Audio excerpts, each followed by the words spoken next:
За энэ чуулганы үед би болоод ер нь аюулгүй байдал хүний хөгжлийн бодлогын байнгын хороод ажилласан. Тэгээд 12 ажлын хэсэгт ажилласан. За эдгээр ажлын хэсгээс хамгийн галтаа байсан нь тамхины ажлын хэсэг.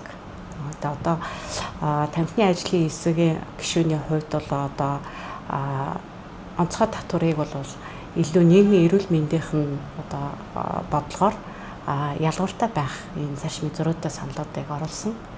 За мөн нөгөө хуулийг дагалдаад засгийн газарт үүрэг болгосон байгаа. Тэрэн дээр бол онлайн борлуулалт болон нөгөө захим сурталчилгаа эдгээр зүйлийг бас зохицуулах тийм залтыг оруулсан байгаа. За мөн одоо өмнө нөгөө хууль маань тамхины хяналтын хууль маань бас 500 метрийн заалт маань бол яг бодит амьдрал дээр бол хэрэгжихгүй байгаад байгаа. Тийм учраас бас энэ заалтыг бас дахин харж үзэх ийм залтуудыг оруулсан байгаа.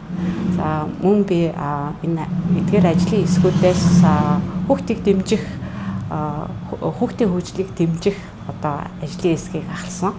За тэгээд энэ бас чухал хууль байгаа. Яг бол бид нэр зөвхөн одоо хүүхдүүдийн аюулгүй байдал ярихаас гадна бас хөгжлийн ярих юм цаг болсон байна. Тэгээд энэ хууль бас хэрэгжснээрээ хүүхдүүд дугуйл мэсэгт явах те авьяас болон гадаад хэлийг сурах, за спортоор хичээллэх ийм бас бодлогыг төрөөс олон хувийн хвшлийг ингээд хамтарч ажиллах тийм бодлогуудыг хийх юм аа.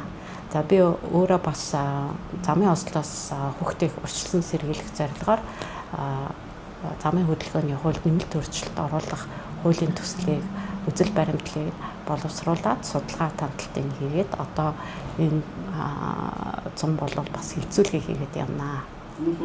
Үеэр хамгийн их уурсан мөч чинь надад ямар хуулийн сэлбэрт юм ямар мөчтэй хэлсэн. Ууралсан уу?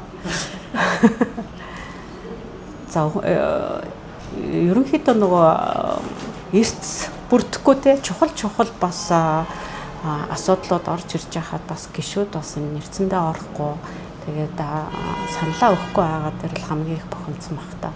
Ялангуяа энэ чуулганаар бас нөгөө нэлээд олон одоо чуулганчигчтэй одоо энэ юугаар 2 жилийн парламентын хугацаанд бас бид нэр засгийн газар 2 засгийн газраа огцруулсан те 2 их хурлын даргаыг огцруулсан. Тэгээд уулан бол засгийн газар аль болохоор тогтвортой ажиллаж өгвөл бас бодлого нь бас тогтвортой байх. Би бол тийм зарчмыг баримталдаг. Тэгээд байн бас сайд дарга нар өөрчлөгдөж байхад бас улс орны энэ бодлого тогтвортой байх те энэ байхад бол хэцүү гэж бодож байна. Хамгийн их магтуусан ажил нь одоо ямар ажил байсан бэ? Туулах нь гэхлээр ер нь нөгөө чуулганы явцад одоо сүулттэй нөгөө хамгийн эрт ирсэн 5 гишүүдийг бол байнга дуудаж байгаа. Тэгээд би ч ерөнхийдөө нэлээ эрт ирчтэй.